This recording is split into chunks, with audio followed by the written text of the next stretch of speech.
Welcome into the Ringerverse. This is the Ringers Nexus podcast feed for all things fandom. We are Steve, the architect, Ahlman, the builder and tinker of things. Jomi, the explainer, Adeniran. You've got questions, he's got answers.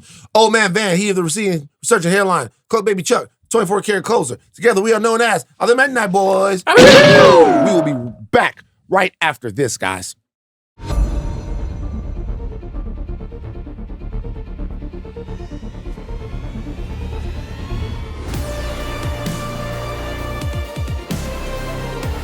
All right, follow us on socials, Insta, Twitter, Facebook, and TikTok. Jomi. I'm not going to do any poor accents, but make sure you follow, make sure you subscribe, lock in. Your parents didn't like it? Nah, my parents are fine with the accent. It's the British one that I'm having trouble with. People aren't really messing with it, which I understand. You're workshopping. You know what? Bad. I didn't even want to bring this up, talking about the people. I love the people, the Midnight Riders, the Midnight Mob. Guys, they're working on the fucking room, okay? we got some new studios in fucking Hollywood. It's in process. The fucking permits aren't here yet. Like, motherfuckers need to shut up. We saw the small table shit. It's every day. Every week. It's like we're getting smaller every week. You know what I mean? Like, trust the process. But just, this is the last time we're saying it. We're getting a new studio. This is not it. Okay? We're getting it. We're getting a new studio. So shut What the do you mean fuck you guys up. don't like this? The intimacy and the closeness? They like Bill got the Netflix check and sent the fucking It's fine to me. Sent the blacks to the basement. I'm like, relax. They gotta chill, man. Like shit. And by the way, you know, I knew that was a law. That was crazy. That was crazy. Nah, because I started. I see these this comments, I'm also like, just whatever. tells me how many of y'all not watching Higher Learning. Because I fucking podcast with you.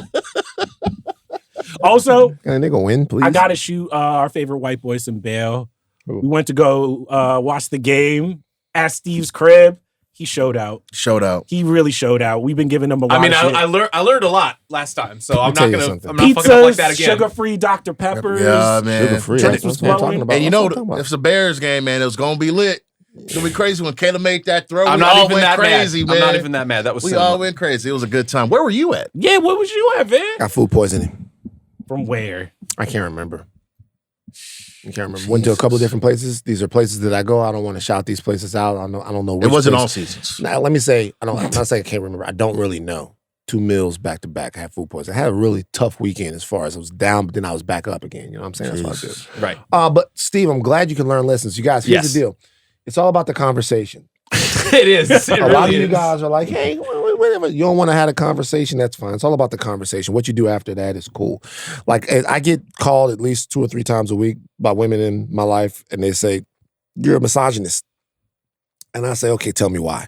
And I have those conversations every week. Every week? Every week. You guys, I know some of the most brilliant, sometimes there's one brilliant lady in my life that doesn't even, like, call out the shit anymore. She just sends a bell hooks book. That's great. actually You just like, that's so actually awesome. every week you get a new bell. That's crazy. Bell hooks book? Y'all don't understand the amount. I don't know if you do or if you don't. Like, every single time I check my phone, there's somebody on some side of something saying, yo, do better. Like, every single. On each side. I mean, my friends on the left, like, that are to the left of me, which is getting harder to be, Van, do better. My friends on the right, Van, you seem like a cuck for the, like, every single, having, do you know, as a matter of fact, I want to address this. Don't podcast with me. Don't send me, if you are my actual friend, I swear to God, I promise you, if you are my actual friend, don't send me shit that I said on the podcast. Don't do that. That is forbidden. If you do not know me and you want to have a conversation, fine. I might fuck around and give you my phone number. I don't know why I do that. Sometimes I just have conversations. I do it, okay? But if you actually know me, the next time you send me something that I said on a podcast to bring it up and have an important conversation, I'm gonna curse you the fuck out. So what's wrong with that? What's your issue with that? It's getting too much. Now, the people that you don't want to podcast with your friends. You don't want to podcast with your friends. The people that I've always had these conversations with, that's fine. Right. Because there are some people that I desperately need in my life to make me a better, sharper, stronger thinker, right? And to continue to move me. That's fine. Obviously, my family and all that stuff is fine. Immediate family. Yeah. If we cousins, if you from my cousin from Opelousas, yo man, I want to talk about what you said. Nigga, fuck you. Like, I got nothing to do. So like, don't send me that shit no more. but I get that all the time. And it's cool. But like, that's not cool. I don't know why I'm acting like it's cool. It's annoying. Right. It's annoying. Van, let me tell you what you didn't see that Israel did last week. I don't care what they did. I'm against them. That's it. Okay. Okay, nothing. Like no. All right. I don't care what they did. On Sundays, Talk of Thrones is back with Mal, Joanna, and Chris returning back to Westeros for Night of the Seven Kingdoms. On Wednesday, we're covering Wonder Man. I got my screeners. Finally. Finally got them, man. Have you been watching? I haven't seen anything.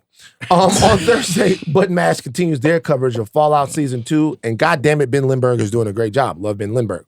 On today's show, the Midnight Boys react to the latest episode of A Night of the Seven Kingdoms. Spoiler warning, you guys, we're talking about heavy lore here. That is a heavy lift. What that means is that we are going to discuss not only this show, but things that might affect the Game of Thrones world at large. Game of Thrones world.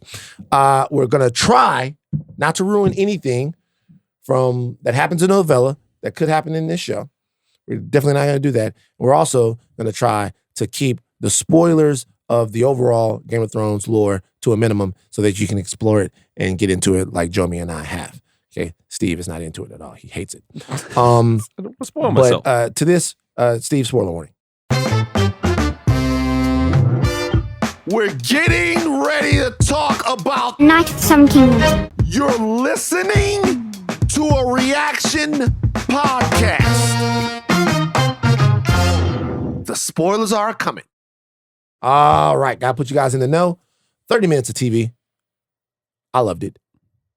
But Chuck's gotta do the Midnight Manifest. Midnight Manifest for A Night of the Seven Kingdoms, second episode, Hard Salt Beef, directed by Owen Harris, written by Aziz Barnes and Ira Parker.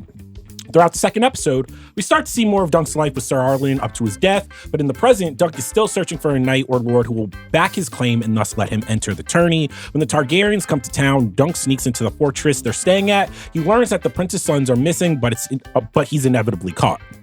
Dunk asks Prince Baelor if he remembers Sir Arlen, which surprisingly the Hand of the King does. After a spirited back and forth, Baelor agrees to back Dunk but demands that he make his own sigil, since only a trueborn son can inherit his father's. Dunk spends the rest of the day preparing for the tourney. He asks the Dornish puppeteer Tanzil to paint a sigil on his shield, while he barters with the blacksmith for armor. Unfortunately, Dunk must use his prize horse as collateral to pay for all this, and then the episode ends with Dunk and Egg watching the first night of jousting.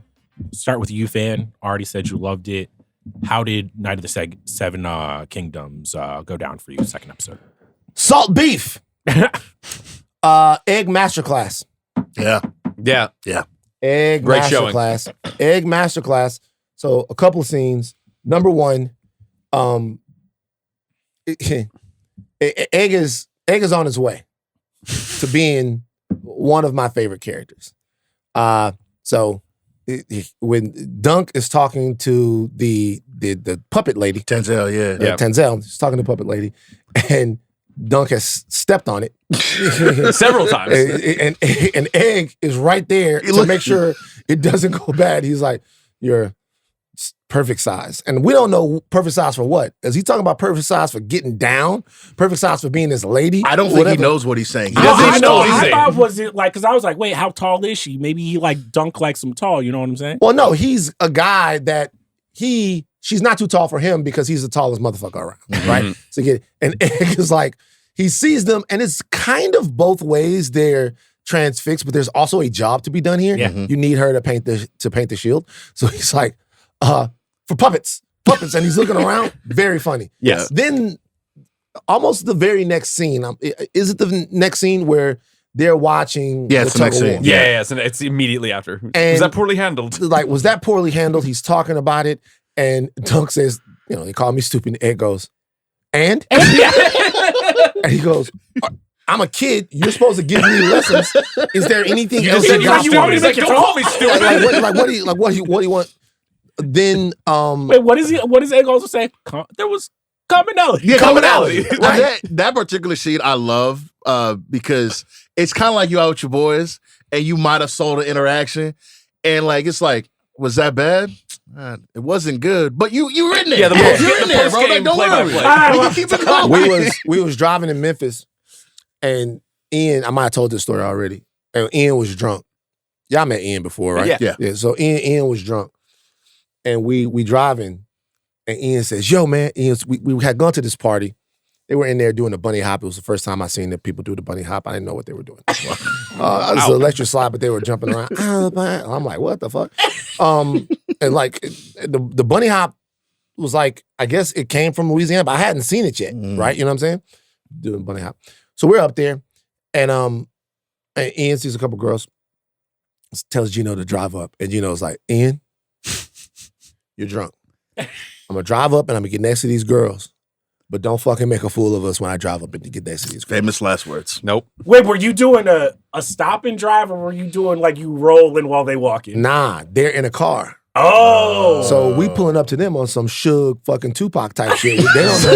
You know It's a hard maneuver to pull off, especially when your man's drunk. Very high risk. Wait, who's facing? Is it the driver's side? Gino's driving.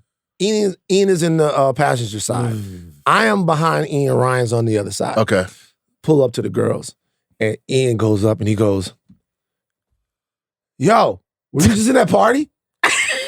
And they're like, yeah. Ian's a handsome guy. These girls are kind of like, they're not repulsed by the sight of it. Yo, were you just in that party? and they go, yeah, we were there. Like, they with it. And then Ian goes, you were like the prettiest girl in there. and then I look at Ryan, I go, okay, we're not. It's not a great start. It's not. It's not a great start. You know what I mean? Why'd you let him leave? He asked. Yeah, this was his initiative. And so I'm like, I don't know if, I mean, it's not bad to compliment, but like the way he said it, he screamed at them, it's cool. So they pull off. We follow again. We get to another light.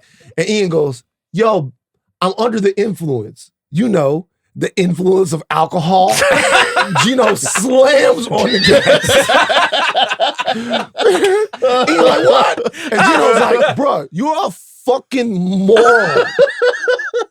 like what is wrong with you? Because Ian, he's hanging out the fucking window of the car. He's usually scaring the hose when he's under the Hell nah. Ian is one of the smoothest guys ever. Ian was just can't get him too lit. We had to tell Ian, slow down, bro. You can't fuck them all. But like what I'm saying is like in that situation, we were all mini eggs. Right. We were trying to get in the middle of it. So when you see your man, just a very relatable scene. When you see your man fucking up with the girl that he likes and you're trying to help him because he's too transfixed, that's like stuff you wouldn't expect to see in Game of Thrones, because the original Game of Thrones, the show when it hit the air, didn't make it seem like stuff like that ever happened. Mm-hmm. Everything was so desperate and everything was so pronounced and everything was so just to the core of every single character. Like, obviously this would be weird, but I mean, this is weird, but like, I would always wonder, how did Jaime and Cersei get to the point to where they were that in love? They're brother and sister. So like, what happened? What was like the small talk? Yeah, what happened? But that kind of stuff doesn't really exist in Game of Thrones, even with Jon and what was the wildling lady? Ygritte. Okay, so they fall in love, right? But it's very fraught because of the circumstances behind it. Yep. There's no like the little stuff that happens between human characters and other things like that makes it cute or whatever. But in this show, because we do get some action in this episode, to be able to go from that kind of relationship between Dunk and Egg and also the girl, and do the same stuff that they've been doing in Game of Thrones, which is like sort of the pomp and the circumstance and the danger and all of that stuff. It's really quite remarkable that they're able to do it. I mean, one of my favorite scenes was another Dunk and Egg scene when they're having a dinner, and basically Egg looks at Dunk and he's just like, hey, yo, because I think Dunk says, it's like, maybe even the Targaryens will like if I win here, would like let me be their knight. And Egg looks at him like, motherfucker, why would the Targaryens ever hire a hedge knight? Are you insane? And he starts going, he's like, yeah, but Sir Donald, he started from a crab family. And Egg looks at him, he's like, motherfucker, he owns all the crabs in Westeros. That's stuff we usually would not see. No, but they got nipple babies in Westeros, but man. That's crazy. It's nothing but. That, to me, was a fascinating scene. Yeah. Because that is just like, hey, once again, we're trying to establish a power dynamic between these two characters. One of them is physically very strong. Actually, we don't even know how physically strong he is yet. He's imposing. We do see that he is kind of the guy that turns the tide in the tug of war battle. Also a fantastic scene, right? Amazing. And then the other one is legitimately has all of the knowledge that is needed to complete Dunk. If Dunk is to become a good knight, he has to have Egg. And if Egg is to become a knight at all, he has to have Dunk. So they're doing a great job without actually pulling us by our tie to the conclusion that these characters need each other, of just showing where they fill things in within each other. I mean, even the night joust, what was interesting, where it was like a show don't tell moment, where you can see that, like, oh, Egg wants to be this squire, but he's seeing the violence of this joust, and he's seeing all the squires like having to run and give another lance and all this stuff. And I'm just like, oh, so you're already showing that, like, even Egg is like, all right, how do I become that? Yeah. I'm this weak, very like non-imposing character. How do I even get there? And then it's juxtaposed the entire episode by someone like Dunk being like, when we think of someone like Jon Snow in Game of Thrones, we're like, oh, he has so little. But you're like, oh, Jon never had to worry about armor. He didn't have to worry about a horse. Dunk is someone who has to give up his horse just to get some armor and not even own it. And you're just like seeing how like this guy has to like start from Hedge Knight and do everything just to get to the point where he can enter the turn. I'm like, oh, this is fucking fascinating. Yeah. Steve, what you got? It's fascinating, and it's especially like due to the physicality of Dunk and how he imposes on no one, yet kind of asks everything of the world around him in the most earnest way. That is the complete antithesis of the Game of Thrones show as we know it, the IP as we know it. That makes me fall in love with this. To me, the best scene in this entire episode was when he was beseeching the Targaryen heir to more or less let him into the lists, only because he has yet to tell another story about how his master served under him and had bested one of the Lannisters in another tournament that he could barely remember his name, let alone who this other Lannister was. He has to recite all of these stories to all of these people. He's seemingly been going around this entire camp telling everybody who his master served, because he served hundreds of people, and none of these people knew his name. None of these people could even recall what he did. And this is the most important thing that he could possibly muster just to get into this one place. And seeing these Targaryens, one, regard him like absolutely like disregard and like kind of be an asshole to him, as you see what would be a scene in any other House of the Dragon or Game of Thrones scene play out. You're like, oh man, my sons are missing. This is surely going to topple an empire. Like, I'd burn down 7 kingdoms just to get my kids back. And that little girl that's like in the back is like, oh my God, the biggest thing ever is happening. The princes are missing. And he's just like standing there. You're big and stupid. That to me is the complete ethos of what I've wanted to see, is the perspective of the small folk. And he embodies that perfectly. And it's very well said. It's also interesting that like this entire show, it's different than Game of Thrones. Game of Thrones was, and this is, I'll try not to like ground my entire analysis of this show in comparison to shows before it. But Game of Thrones is normally a show about power, the struggle of power. Who can manipulate both sword and shield, but also relationship with people to get what they want, right? Who can raise an army?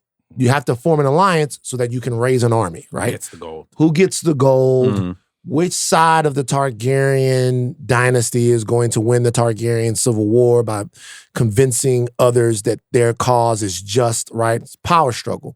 This show is a struggle for humanity and help. Like, Dunk walks into the Targaryen world and gets treated like nothing by one of the heirs, right? And then something by the heir. Like, Baelor decides to go, you know what? You can join up for whatever reason. He just decides to help him. But he also, what I thought was great about this scene is he remembers, which is like, says something about Baelor, where it's like, because even during that scene, the interesting thing is like, you realize Dunk does not know how to talk to lords and royalty, because he's like, no, it was 7 lands. And he's just like, it was for this shit gets in the telling, gets fucking fucked. And I was just and like, then he's overly apologetic. He's like, Yeah. I fucked up. and the king is like, get the fuck out of here. But Like, this is like a really interesting exploration of the world, right? Yeah. Because like, would you expect that to exist? Like, would you expect in this world to be able to just go to somebody for help when it doesn't benefit you? I know you'll help someone if you're talking to the wildlings and you're like, yo, we need to get together to fight the Night King. Well, you have to tell them that if you don't do this, then he's gonna come north, kill all of you guys too, right? In this situation between Baelor and Dunk, this doesn't help Baelor at all. No. This like this does nothing for Baelor. For Baelor to be the one person that goes, I do remember that guy. Like, I remember that guy. Like, not only do I remember him, but I'm not even sure if what you're saying is true, but why shouldn't you have the opportunity to fight? Like, why shouldn't you, someone that wasn't born to a noble house or something like that, not have the chance at glory? You should. I'm going to give it to you. It's like legitimately asking the question whether or not there's just decency in this world. Just somebody that's like willing to give you a hand up and help you out. And that's why, like, you broached on it earlier, the difference between like this show and the others in the Game of Thrones universe is just the kindness that people show Dunk. Like, in people out there in Game of Thrones, you're scrapping by. Jon Snow's fighting for his life every episode. Daenerys out in Essos is going crazy.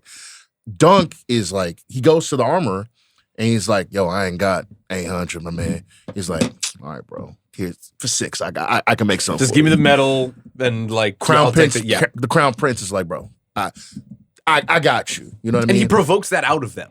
Over 2 episodes, it's just been like, even the whores in the first episode, it was like, yo, y'all being a little mean. They're like, oh, our fault. Let's try to help you. Like, that type of kindness, we don't really see. Like, we see it in pockets of Game of Thrones and House of the Dragon, but through 2 episodes, for that to be the prevailing theme, I think that's like the success of the show and why the show is gonna, like, as we go forward, I want to see that motif and how it grows, because I'm like it's crazy to like watch a Game of Thrones episode and be like, man, that was great, man. The vibes aren't ruined. I feel great. Yeah. Like, that doesn't happen.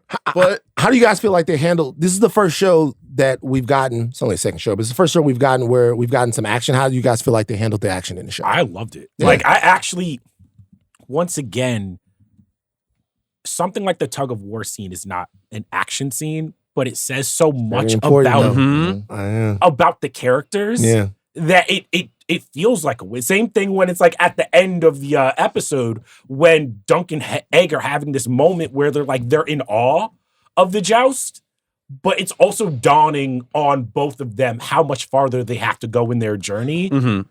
I think it's a very, very good lesson for anybody who makes this type of content, this fantasy content, to be like, oh, the battles don't have to have 1,000 people and CGI and monsters and all this shit. Sometimes it just needs to be rooted in what does this character want and how hard is it going to be for them to get it? Yeah. Yeah. It's not even overly bloody. Like, nobody like loses a head or like you don't see guts flying. Because I remember the first episode of House of the Dragon, like that tourney was brutal and terrible and horrifying. And this was just like very chaotic, like a bunch of people flying around and Dunk just observing it and thinking about the enormity of the task that he has signed up for. like, those are real, like, knights. Those are guys who have been doing this forever. He's like, this is my Honestly, first time. I don't know if I got it like that. Even the show that he's slightly intimidated, like he almost has a panic attack, right? Yeah. He wants so much. And to examine want in this, like, do you want it that bad? Are you willing to go through all of this? You guys, just for not glory, but for identity. See, it might seem as if the character is chasing glory. He wants to be the biggest, baddest knight around. It's actually not true. He just wants to be a knight at all. Yeah. Like my psychiatrist who told me that, not my psychiatrist, my therapist who told me that I'm a sociopath. Did I tell you guys this?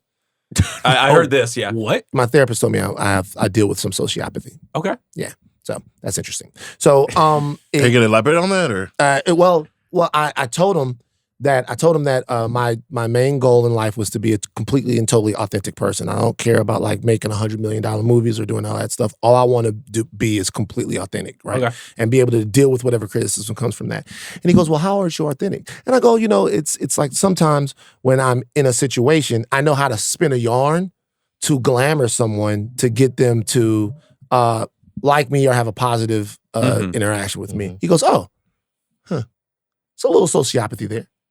Like, what do you mean? He's like, do you say things that aren't true? I was like, no, I don't say things that aren't true, but I go out of my way to learn a lot about people, to be able to connect to who they are and where they come from. Oh, so you can invest it in them. I go, no, so they'll think I'm funny and cool and nice and sweet. And he goes, so it's for you. And I go, not just for me, but kind of. And he goes, yeah, so there's just a tad of sociopathy. You're describing all of Hollywood. Well, but that's what he said though. Right. He said, he says, as you are on your journey, we're going to unravel that a little bit and we're going to pull that apart just a little bit so that we can have this conversation. But then he also gave me a nugget. And the nugget was about identity. And he said, as it relates to identity, he goes, a lot of people want stuff, but the reason why they don't attain it is because they don't see themselves as a thing that they want, right? And he was like, when you were in great shape all throughout your 30s, like, how did you maintain it, right? And I was like, I maintained it because there would be stuff in front of me. I wouldn't eat it, I wouldn't touch it, but I ran 3 miles a day. I played enough basketball, I did all of that stuff. He goes, because you saw yourself and conducted yourself as a version of you that you wanted to be. So it was part of your identity to eat a certain way. It was part of your identity to work out a certain way. He was like, anything that you want, it has to be a part of your identity to be that. And then you won't have problems with discipline because it'll be who you are. And like when I was watching this show, I'm thinking, this is a show about two people trying to establish identity, trying to establish the identity of a knight. Why don't they believe that they can be a knight? Well, the kid thinks he's too small. He's too small. He doesn't think that he can be a knight because he's too wimpy. He's small for his age. The grown-ass man has not been birthed into knighthood in the way that most people are. He has to go at it a different way. How do they assert who they actually are, and how do they help each other do that? And this world around them, does the Game of Thrones world have the ability to take someone with dreams, with goals, and make them into who they actually want to be? How many times have we actually seen that in Game of Thrones? We haven't really. No. We haven't really seen it. We've met fully formed characters and watched them battle with their identities battle against each other. It's really awesome, like watching someone who like has a very human, how am I saying this? Who has human ambitions that we can all relate to, and trying to see if this world can nurture that. I mean, because his goals are completely against most characters that we've ever seen in Game of Thrones. Like, he doesn't want power. He doesn't want accolades or glory or anything like that. He wants to be what he believes is a decent person and a good, glorified person. And that's the person that raised him to be a knight. And if he can embody and achieve those things in the material, because that's the things that everything is an obstacle to get to that point. Okay, I don't need a title. There weren't any witnesses to my knighting. There weren't any like actual written documents that I had to do it. I have to make my own sigil. I have to do all of these things. Making the sigil, though. It's his own thing. Establishing who you are. Exactly. Like making the sigil. What would your sigil look like? If you had to have a sigil, everybody go through and like tell us right now. Because think about it. Making your own sigil is establishing who you actually are. Baylor tells him, hey, that's not your father. Doesn't matter. You can't ride around with his sigil. You got to make your own sigil. But it's also so funny that Baylor is just like, Dunk finally thought he got everything. He's like, man, I'm going to be in this. And the hardest thing that he has to think of is like, all right, you need your own sigil. And he has to define himself. Yeah. And Egg helps him. Yes. Like Egg helps him define himself just in the little time that they've known each other. Let's think about your life and how you are and the things that you do and what you would put on this thing that's going to live beyond you. That sigil is a picture, but it's also like a headstone as well. Mm-hmm. And the episode starts with Dunk and Sir Arlen under that tree, and you realize like, oh, okay, this is the moment. This is a moment of fatherly love. And already we've seen that Dunk has told Egg the same thing where he's just like, hey, you don't have a tent. And he's like, we'll be under the trees. Like, trees leak. And he's just like, hey, if it leaks, and it's like, so to your point, for Egg to be the person who's already seeing in him, he's like, the tree, the hedge, this is your symbol. Mm-hmm. define. And also, what I think is so genius about this show is it almost has the structure of a sports drama where you're like, Sir Arlen is this mentor who taught him how to play, what it means to be a knight, and then to get into the league and be like, oh, they don't play like this. Right. Yeah. Like, there's like, this is a different fucking world. Mhm. Like, no one cares about my rules. Not only that, the person who defined me and mentored me, am I going to be able to use any of this in sport? And I'm like, that's interesting. DeMar DeRozan. DeMar The DeRozan. mid-range? Yeah, people like somebody DeMar DeRozan was getting busy one time and somebody said, hey man, you're gonna be able to make your living in the NBA from 17, just like Jordan did, just like Kobe did. And then DeMar DeRozan got into the league and people was like, we don't want to hear that goddamn mid-range shit. Yeah. But better you know take what that he was thing able out. to do? Score anyway. Yep. Professional scorer, very dependable scorer. Right. Even though what he was taught didn't exactly translate to the style of play that was in the NBA, he still became the man of sorts. DeMar DeRozan has had like a Hall of Fame career. I mean, everybody in the NBA has a Hall of Fame career, but he's had a Hall of Fame career. All right, but I don't want to skip over this sigil. I feel like you shouldn't be able to define your sigil. We should be able to Okay, go go for it. around. All right. So, Joe, what's Jomi's sigil? Oh man, Jomi sigil is okay. So like a chef's hat. Chef's hat. I yes. was more so thinking like a goblet of milk. Okay, goblet of milk. That's no. That's true. No. A goblet And there's of another milk. shield No. for Agents of S.H.I.E.L.D. Yeah, No. Yeah. like Just a shield on a shield? Yeah. Yeah. Well, it's the S.H.I.E.L.D. logo. Let's have some shame. Come on. The so. goblet of milk, Hold come on. So like okay, but when I think of Jomi, I think chef, Nigerian, Yeah. Mm-hmm. white women.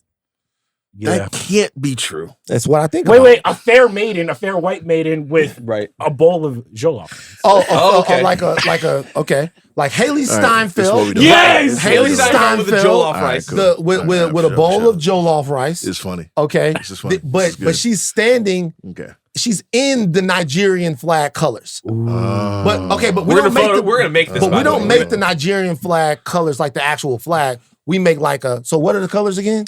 Green and white. Okay, so green and white. So like the chef's hat is really, really white. Okay. Super Right. white. And that kind of gives you the feeling of the Nigerian color. But behind the chef's hat, she's like right next to a gigantic like green pond.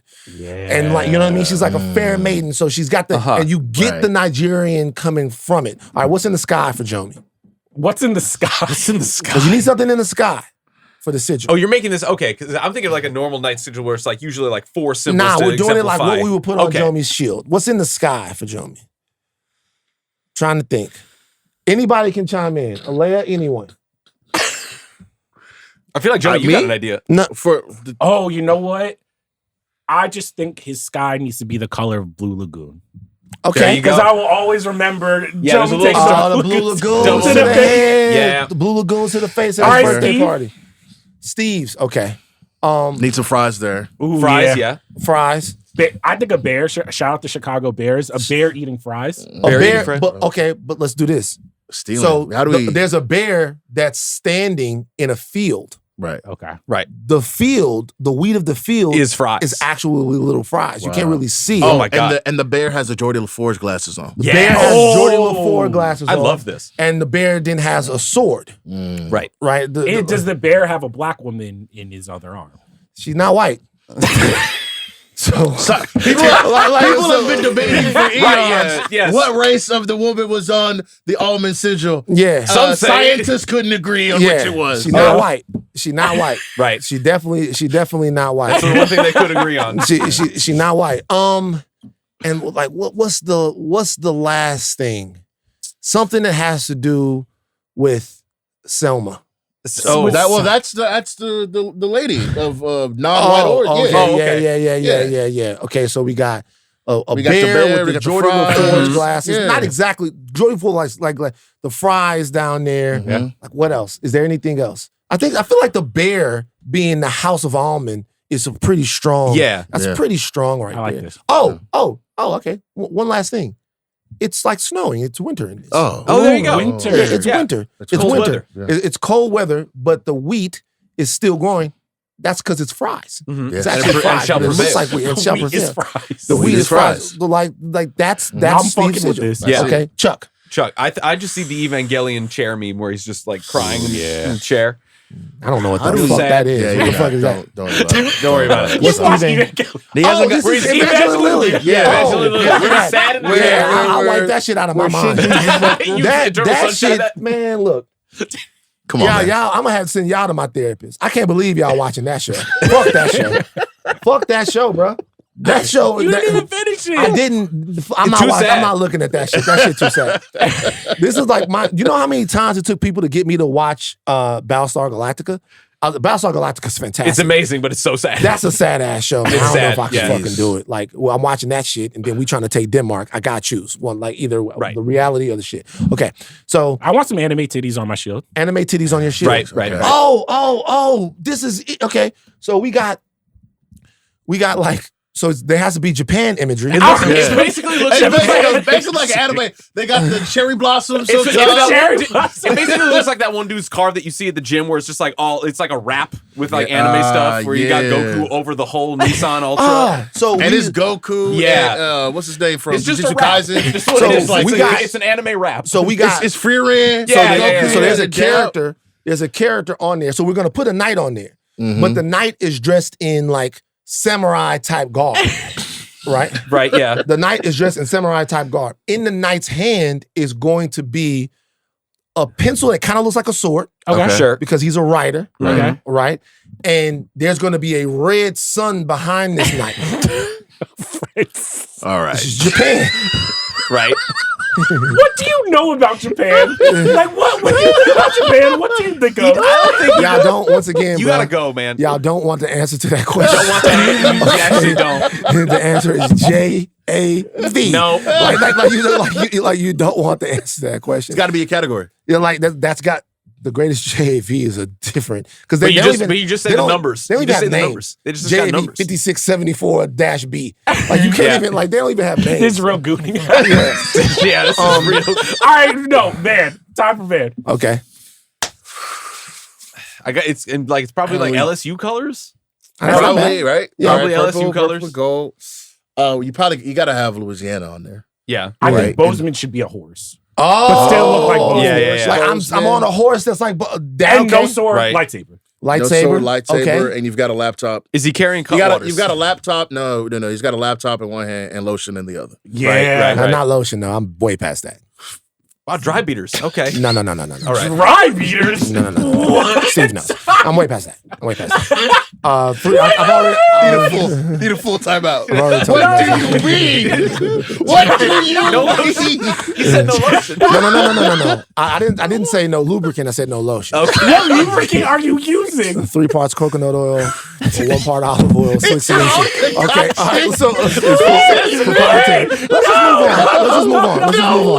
let's just move on. He got the cream. He got the Hyaluronic acid. He got He's the in skill. No, that's what he's making. He's making the 800 grams coconut oil. If you don't, 200 Walter White all of I'm the saying lubricant is crazy. all I'm saying is, if you don't treat yourself right, nobody will. Are you warming the lubricant up? I'm just telling you guys right now. We don't want to make this whole podcast about this. We had a great wholesome thing. Do you have a Nazi shop fan? Can I get this? A great He wholesome said you the thing. ingredients. He can I make get it. Yeah, Oh great my wholesome thing. God. All right, so we met. Okay, let's every episode. Let's talk about the new characters that we met. So we talked a little bit about Sir Baylor talked a little bit about Yeah. Sir Baylor. because he's the this- hand of the king, heir to the throne. Yes, Yeah. Crown Prince. Yep. His brother Makar. is the current king. Current king. That motherfucker did not give a fuck. He looked so pissed off. Wait, his brother's not the current. No, king. no, His brother. His dad is. They're yeah. on the good. They're on the good. The son of one of the worst Targaryen kings. Yes. Yeah. He's the so Darren is the crown prince. He's the oldest brother. Makar is the last brother Okay. of the Targaryen of that Targaryen family. Who's a complicated character? It seems like because He mad. he's no. Let's analyze the character real quick. So Baylor, we see is a good guy.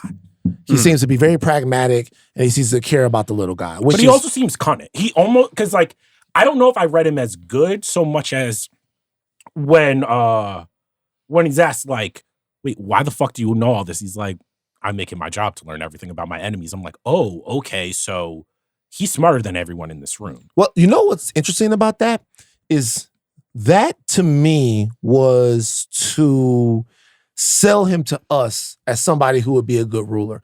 Because think about the kings that we have really met in this world. They are intellectually very lazy. Yeah. Like Ned's curiosity got him killed, right? So a lot of the kings that we meet are really jerked around by people who are advising. They're puppets. Joffrey was a puppet. Joffrey was a puppet. Stannis was sort of a puppet, right? So it makes a good hand to the king, but maybe not necessarily a king. In the Game of Thrones world that I've seen, the hand is normally way more important than the actual the Dick king Cheney is. of this world. The Dick Cheney of this world. And that probably rings true. In this situation, though, with this guy, that sentence there was very important. And the fact that he knew all of that, because he's intellectually ambitious, right? He wants to know these things, which tells me he wants to rule justly and efficiently, which you don't always get from a Targaryen. You don't always get from the king somebody that cares about knowing things like this. It kind of was the signal virtue with him to me. But it could easily just be a Targaryen kind of being a little pragmatic, knowing that this is the small folk. This is somebody who I should want to be perceived as benevolent, perceived as nice and caring. Even as smart as I am, I do know who this guy is, and I could help him out. But it also would be good to know that if this guy really likes me, that he would tell all of his friends how benevolent and nice I was. That's how they operate. That's not how the Targaryens operate. It could be how this one. It could be like normally. I'm not saying there've been good kings, there've been bad kings. Yes, right. But okay, let's forget about good or bad. Forget about good or bad. What would separate Tywin Lannister in the first Game of Thrones show from everybody else? Arya's standing in a room full of people. They don't know that she is a girl. Yeah. Lannister pays attention to everything. And then he goes, that is, in fact, a female person. That is, in fact, a young lady, right? Just that observation puts him right away, through the writing, puts him on a different level than everybody else in that room. Yeah. He's noticing smaller things that don't make him necessarily good or bad, but that is a virtuous thing. That is a good quality that he has. He's dangerous, he's capable, he's perceptive. In this situation, while everyone else is he goes to all the lords of all the other houses, right? All the houses that we've liked and haven't liked, the Tyrells, the Baratheons, all of them. None of them really can see what's going on with him. One guy has. That's a virtue. That's like the fact that you can't put one past this guy. Yeah. He kind of, I don't know if he's so much just auditioning for the small folk. I don't know that would make that much sense. He's the fucking crown prince. Sure. But what does make sense is that where everyone else was incurious about this person, he just went, you have that wrong, but there's something interesting about you. Let's just see what you got. Yeah, he doesn't just close people off. Yeah, so they just didn't give it to him. He was like, "Who was the guy that your master unjusted? Yeah, whatever." He investigated it. He investigated it. He was like, "Who's the guy?" And Dunk, thick as a castle wall. It took him a second, but he solved it. And after that, he's like, "All right, so you're locked in. That's all good." And when he's out the door, he's like, "Actually, you need your own sigil because you can't inherit."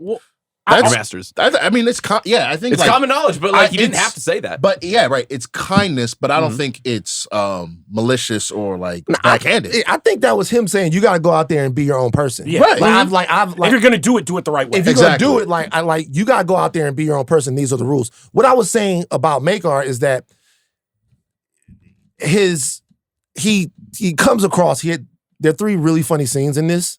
And one of the funniest scenes is in the exchange where he goes, "I trust that they aren't dead." Yeah.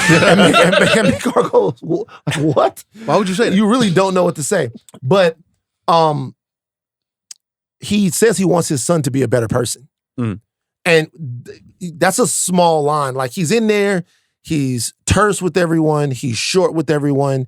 But when his son is criticized, he doesn't say, "Oh, that's a prince. He can do whatever the fuck he wants to do. The dragon will roar and burn whoever the fuck we want to burn down." He goes, "He's going to be a better guy. And I will die trying to make him a better guy." Yeah. And even though our first meeting with him is like, he looks like the asshole in the room, that was sort of interesting that he had ambitions for his son to be better, which sometimes what we see with princes and heirs is just people covering up for the mistakes that they make. Well, is this also like not a new version of the Targaryens, but what I think is so interesting in the Game of Thrones world is like, there's a mysticism around them because they have the dragons. And then when we're introduced to them in Game of Thrones, by the end of the first season, we're like, oh no, Dany is the chosen one to a certain extent. And House of the Dragon goes a long way to be like, these motherfuckers got magic and they controlling dragons. It's interesting to me to be in a world now where the Targaryens are essentially just politicians, where it's like people have to go to a puppet show to see dragons. Yeah. Like most people don't even remember anymore. And I was like, oh, that's fascinating because it's leading us to like the conclusion of like someone being like, why are these motherfuckers still on the throne if they don't have atomic weapons anymore? Mm-hmm. And I could see even like in that room, them already realizing like, if we don't have the people on our side, myth and the power of the dragon only mean so much because we don't have them anymore. Yeah. So my son does need to be a better person. Well, that's also to Steve's point, though. To Steve's point, it benefits us to be nice. To Steve's point, like Baelor coming to this tournament is maybe him realizing that he has to sort of engage in outreach with the small folk because he just can't burn them up anymore. I mean, not to bring politics. What does fucking Trump do every single time? Like, the economy is not doing what it's supposed to do, whatever. He's like, all right, we got to go to fucking Pennsylvania to a rally and get these fucking people. That's the old Trump. Yeah. The new Trump is like, listen, this is we must have Greenland. I wasn't given the Nobel Prize. He just said, wait a minute, I don't want to talk about that. Y'all fucking. Is it true? Is it true that he smells like shit at this point? He might. It's gotta smell crazy. Like, I'll tell you straight up right now, and you listen to this, and I don't mean to put politics in it. If you're still with the shit, you're fucking dumb. Yep. I'm gonna go on CNN in a couple of days. I promise you I will say that. I vow to say it. If you're still with it now, you're stupid. You're dumb. He told the fucking Greenland people, he said, you guys didn't give me the fucking Nobel Prize, and that might make me come take your country. What is that? I don't know what to tell you. What does that even mean? It's like, even if you want lower taxes, come on, my nigga. Like, you know what I'm saying? Like, so it is what it is. What I will say, though, and I'm going to pose this to a question to you guys. This is a Targaryen that doesn't have, or Baelor, sorry, doesn't have the white hair. He's got the dark hair. Right. Mom, Dornish. Mom is Dornish. Do you think that's playing a part in him being like a nice guy, like of the people, because he doesn't look like a traditional Targaryen? I'll tell you what is. A lot of things that have happened up to this point. Now, his grandfather was a real shit son of a bitch, right? Yeah. That tried to act like his dad wasn't his actual son. So his father had to actually govern as a good and humble king. He was in the midst of rebellion from his bastard brothers. After the and Blackfire all of that. Rebellion. This is during the Blackfire Rebellion. So, what he actually learned was that his blood alone would not insulate him from challenge. His blood alone, like not even blonde hair and the genetics and DNA of Targaryenness would make him powerful. There had to be more things that he did. His father had a son, a true son, and decided that because another guy, if you were getting into, lore again, because another guy fit the bill of a Targaryen more, that he was a true Targaryen and gave him the family sword. Gave him Blackfire. And just the weapon, and then the weapon to rebel. He gave him a rebellion. And so he was a good king, and he probably learned more from that than anything else. His black hair is probably, even genetically, a sign of rebellion against the Targaryen status quo. Mm-hmm. Like, he can't be like the rest of them because being like the rest of them has never allowed him like the power and the access that the rest of them have had. So you're saying even internally within the family, what it means to be a Targaryen is already getting warped in terms of just like, what does it mean to be a true Targaryen if we're believing in our own myth does that make us worse rulers? And Baelor kind of being like, hey, I need to use cunning. I need to pay attention. I actually need to use common sense in this world to get far versus like, I'm a Targaryen. Shut the fuck up, listen. Well, the history of the Targaryens has always been that question, right? Like, there's the history of the Targaryens is we are fire-breathing, invincible gods that this land is betrothed to us by destiny. Then there's another Targaryen that goes, wait a minute, like, we have a duty to the people here. Mm-hmm. We have a duty to the realm. We have a duty to the kingdom. This power that we have is actually not a flex, it's a responsibility. What's the push and pull there? Remember, the thought is like, when a Targaryen is born, like, the whole world holds their breath. It's the roll of the dice or whatever. Exactly. In this particular case, the fact that his hair is dark to me is interesting because it takes the audience. A lot of the audience isn't going to know some of the lore stuff that we know. Mm-hmm. But it takes the audience out of their perception of the Targaryen. You're allowed as an audience to look at him and not really have a preconceived notion because he doesn't look like the rest of the people that have been fighting. Besides Jon. Jon is the only other like dark-haired Targaryen that we've seen. Those dark jeans, man. Yeah. I think it's also kind of beautiful because I'm not want to care about those types of things in this show because our main character doesn't care. He don't care about nothing. It's not that he doesn't care because he obviously cares about who is in charge and who are the people that can get him the things that he wants. But like, he doesn't have manner of being like, oh man, like you better say the right things in front of this guy, or like hold your tongue when you're not saying this because like so a lovable loaf. But he doesn't. I love Dunk. He doesn't care. He dumb He's as great. hell. Who? Dunk dumb as hell, man. Nah, man. Dunk isn't dumb. I just think that he is smart in ways that this world does not apply. I don't know. I think he's earnest to a fault. But it's also earnest that provokes kindness out of people. I mean, we talked about. You mentioned earlier the conversation they have after he sells in front of Tanzel, and he's like, call me stupid, and you gonna ask a follow-up question? You gonna teach me something? When they're having dinner that night, and he talks about, he was a Stepstone. His dad owns half the Crabbers in Stepstone or whatever. He's like, how'd you know that? Like, that's the first time Dunk has ever asked a follow-up question in his life, right? Only for him to be interrupted or for them to get sidetracked. It's crazy, like, how much is going on, and Dunk does, not that he doesn't care, but doesn't, like, think to, like, investigate. But, like, there's so much going on, and he's not inquisitive to like why things are happening and like why things are the way they are. It's just really funny to see. But here's the thing, Dunk does understand the natural world. When that war horse is like fucking everybody up, it takes him to be like, hey, I know what to do. Mm-hmm. Where I'm like, to me, Dunk is not worldly. Yeah. But because he was a squire for a hedge knight, he's seen a lot of the world. He's been around a lot of horses. He's seen a lot of battles. There is something about him where it's like when he's around all of these posh circumstances, maybe he does not know how to intellectually go bar for bar with these people. But I do think that there is something in him that people are like, oh, like you live with the freedom that we want. Yeah. You know you're describing? You're saying that Dunk is the Joe Rogan of Westeros. All right. No. Please, no, don't do that. That's what you're saying. Why would you you know what? say that? Because here's the deal.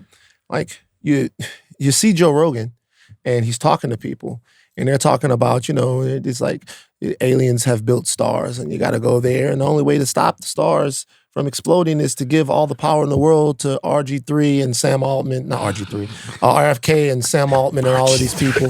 And he's sitting there, he's talking to Sam Altman, and you're like, yo, are you gonna say something to him?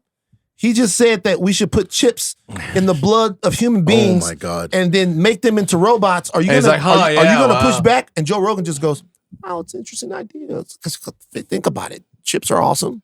Humans are awesome. You combine chips and humans. What do you got? It's fucking probably something. So Dunk wouldn't be closer to like a Josh Allen. Everybody wants the best for him. Everybody makes excuses. We haven't seen him turn that bitch over yet. Yeah. No, don't do that. So like we don't know what he's capable of. Dunk. Okay, so we haven't. But what he is somebody that like, even though people love him. People love him, and let's face it, people love those Austin podcast bros. They love the fact that they're just kind of human guys that kind of get into the whole deal. When you ask them to stand up to something, they kind of sometimes cuck the fuck out. Right. Right? If the person is more powerful. We've kind of seen that from Dunk a little bit, but not that much.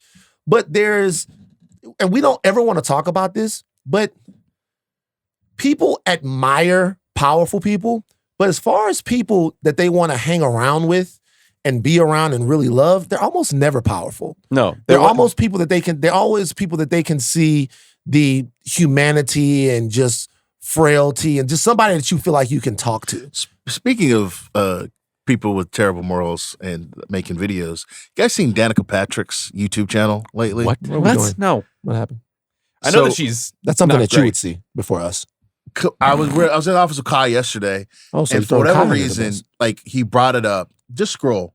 Elizabeth April, everything you need to know about reptilians. She been on that. Are aliens. I did not know that she was that far off the deep end. I knew she dated Aaron Rodgers. Yeah, she been on that. But I did not know it was that It was far like aliens off. are in the ground and yada. Some people think that she did that to him. Dr. Stephen Greer, Blaming aliens, women. false Wait, flags, kind of how Rick abductions. Rubin got to Kanye?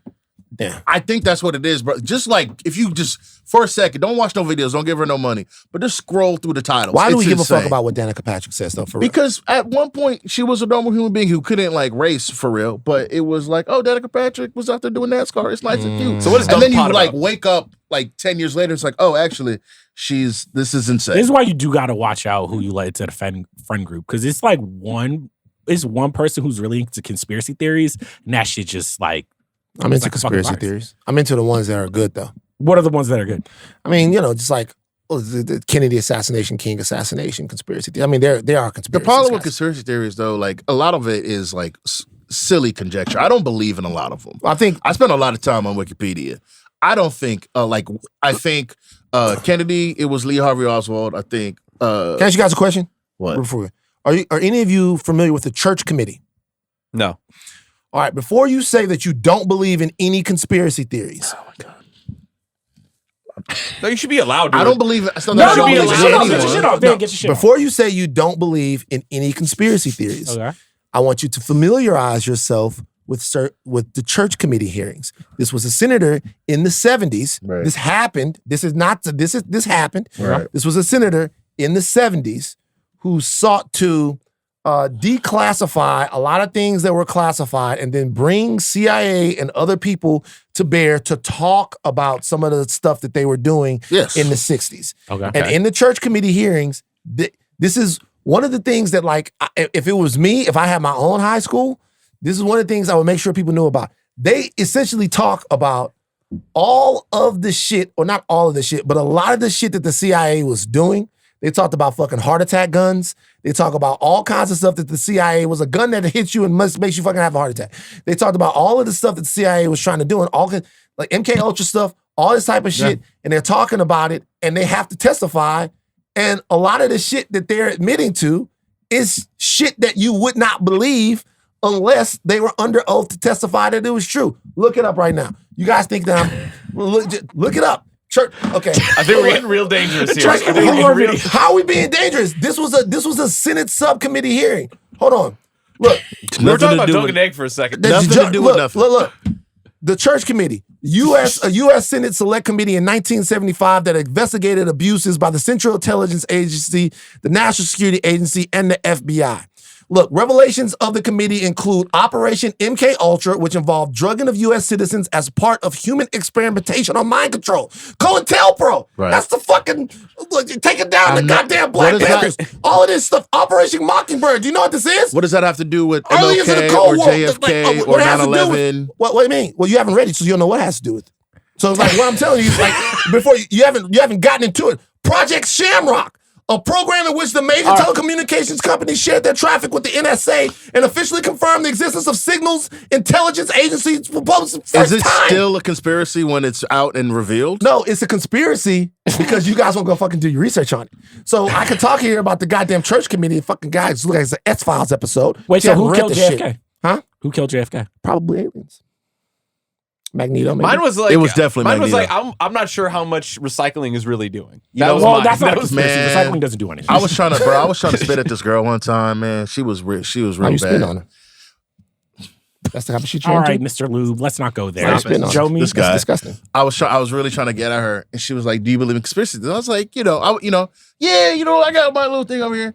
And she was like, "I think people are using shampoo to control us."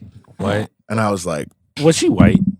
"Nah, she wasn't white. Can't be. She wasn't white. That was the crazy part." Before we move on, I was like, "Man, come on." Before we move on, Yeah. you guys, I get some of this conspiracy theory stuff. I get it, but like, can you rule that out?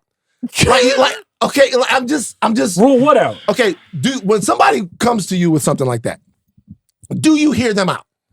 Like, make sure They're using shampoo to mind control us? Okay, let's talk about something else. Let's talk about something else before we move on. Hold on, let's talk about something This else. is my fault. I blame you, Jomi. Hold on, listen. There is science that connects chemicals that were in perms that went into black ladies' hair Yes. to growths in their body like cysts and stuff like that. I've read about You've it. heard about this, Yes. right? Right. If a nigga would have told you that in 97, you'd have burned him as a witch. No, but the jump from that to being like, hey, a lot of products that people were using in the African American community ended up having a bunch of fucking chemicals in that like fuck us up. Yeah. I get that. But the jump to being like mind control. So here's the deal. Is a large jump. I understand. There's two questions. One, the first question is, did they know? That's the first thing. That's the first question. Okay. That's the first question that leads you into conspiracy. Okay. The second question is, how far does it go? What could happen? What's the thing? But how do we get to mind control? How do we get to mind control? Make your case for mind control. I'm not saying that it's mind control. Just make your case. What I'm saying is this. Black Panther fought against his revolutionary cousin who wanted to take the weapons from Wakanda, give them to blacks all over the world, and rise up against the boot of white supremacy. Black Panther killed his cousin with the help of the CIA, and nobody. And look, like we left the movie like, like Black Panther was a CIA asset. He was, and if you bring that up, you sound like a fucking moron. That's a fact. That's not a conspiracy. In the movie. No, that's not a conspiracy. It's not a conspiracy. It happened. The conspiracy is why. The conspiracy is why that message is in that It's only movie. a conspiracy if you cover it up. I'm confused. No, Disney's one of the most lucrative entertainment companies on the planet, run by fucking white people since its inception, built on racist iconography. It's not that hard. Let me ask you this. That's all true. What the fuck that got to do with CIA? Why have we been inundated? We're so far gone. Why have we been inundated over decades and decades and decades and decades of shit that makes the CIA look like they goddamn Doctors Without Borders? Like why? Like all of this because stuff. Because the CIA is behind it. There's so much writing. And there's a lot of writing on it. But the question is, see, that's your level. See, if you go somewhere and this is the thing.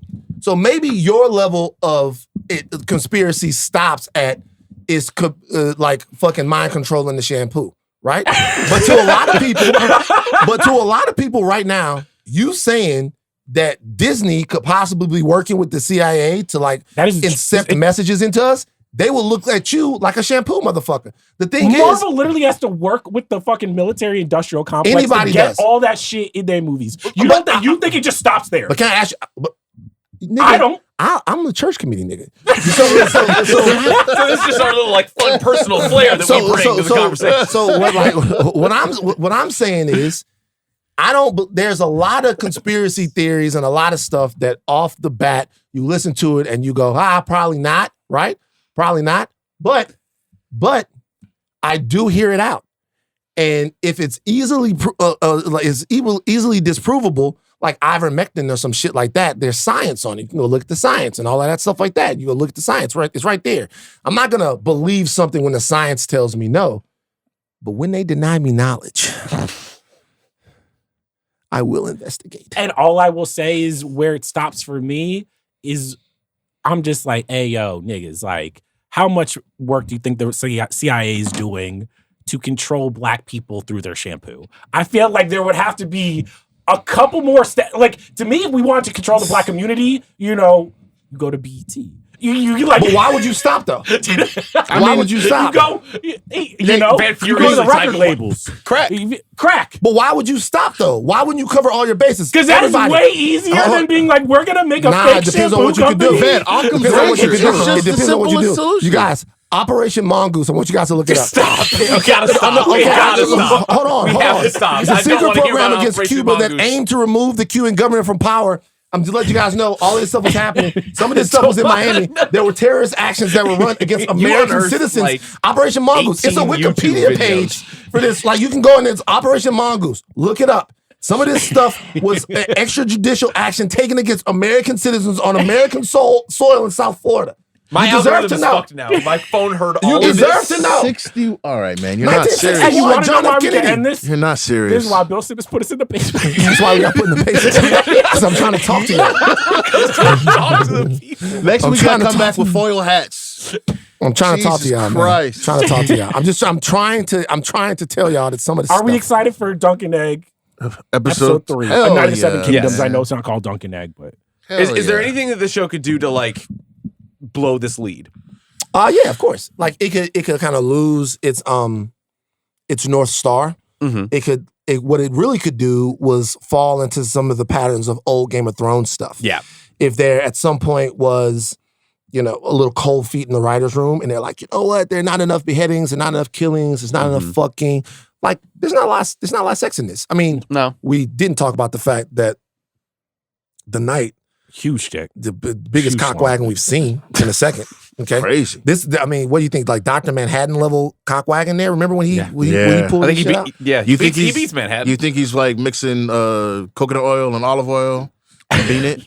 I mean, whatever's there. I mean, it's Westeros. It's Westeros, yeah. So, I mean, probably, it's Nah, like they he probably doesn't just have crazy. a- lard. It's probably Yeah. it's probably just love of the game. Just poof, and Probably go. just- yeah. So like Love it, the it's game. like a big, it's just fucking crazy. Mm. So, but yeah, so there hasn't been that much of that in here. If they were to lose their nerve and kind of start going more towards some of the old stuff, cool. If they stay with the story of Dunkin' Egg and let the world expand around them, it'd be hard to blow.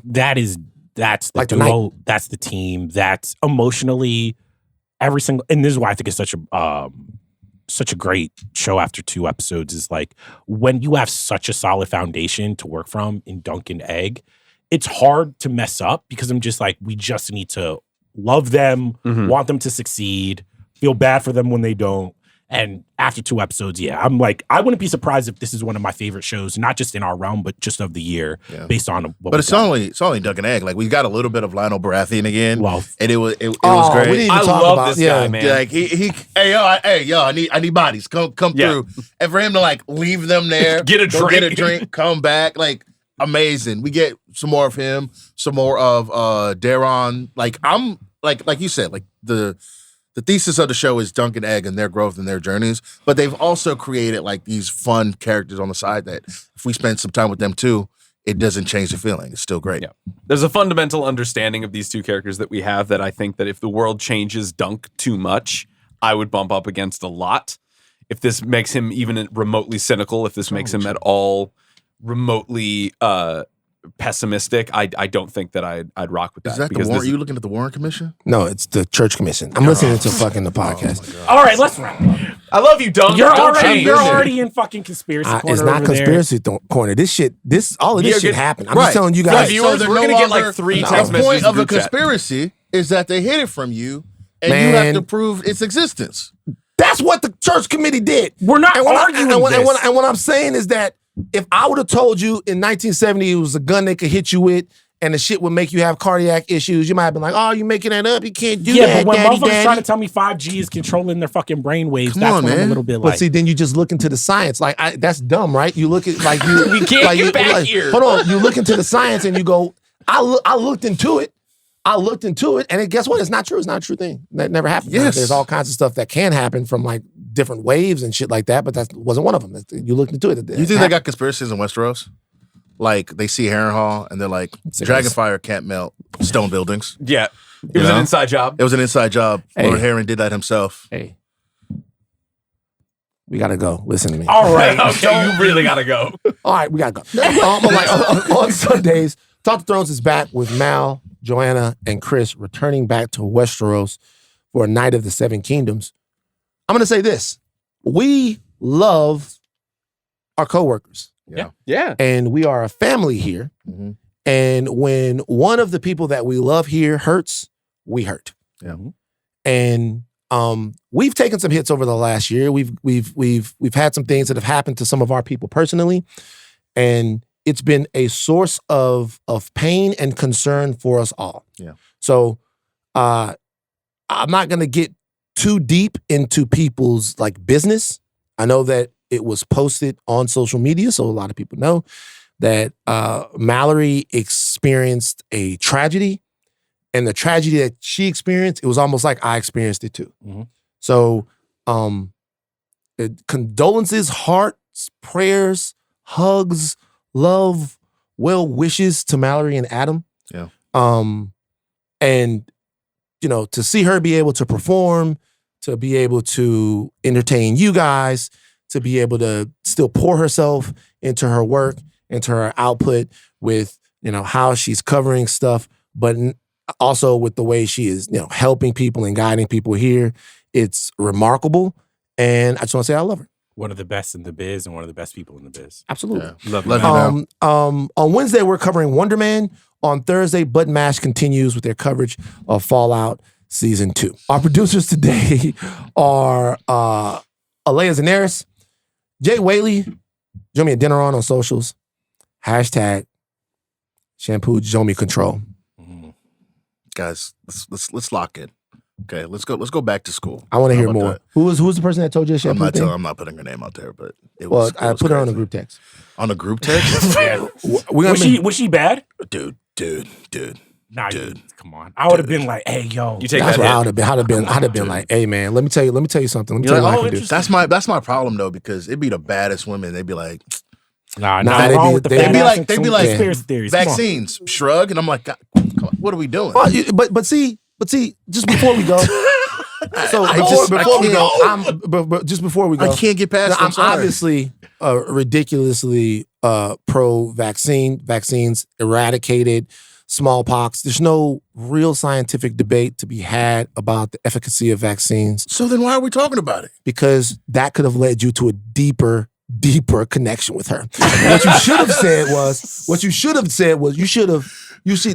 this is what you do. Okay. You teach in that situation. You have that conversation.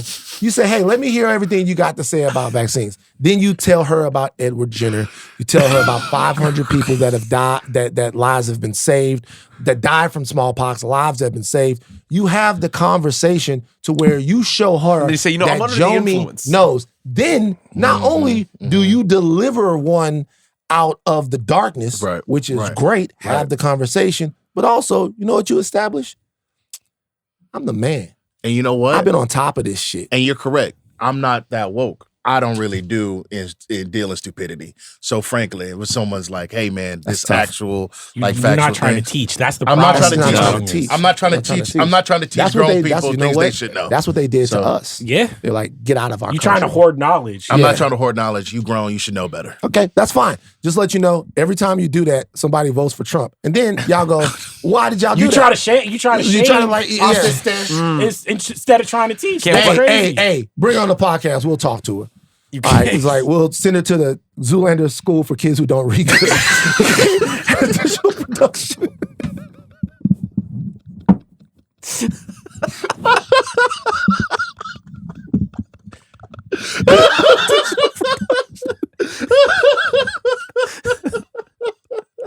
Additional production.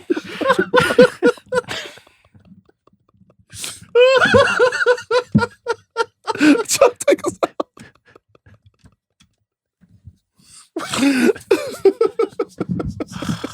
Jomi is a CIA asset. A Night of the Seven Kingdoms is lighting up our tube. And if you're at your own home, make sure to make your own.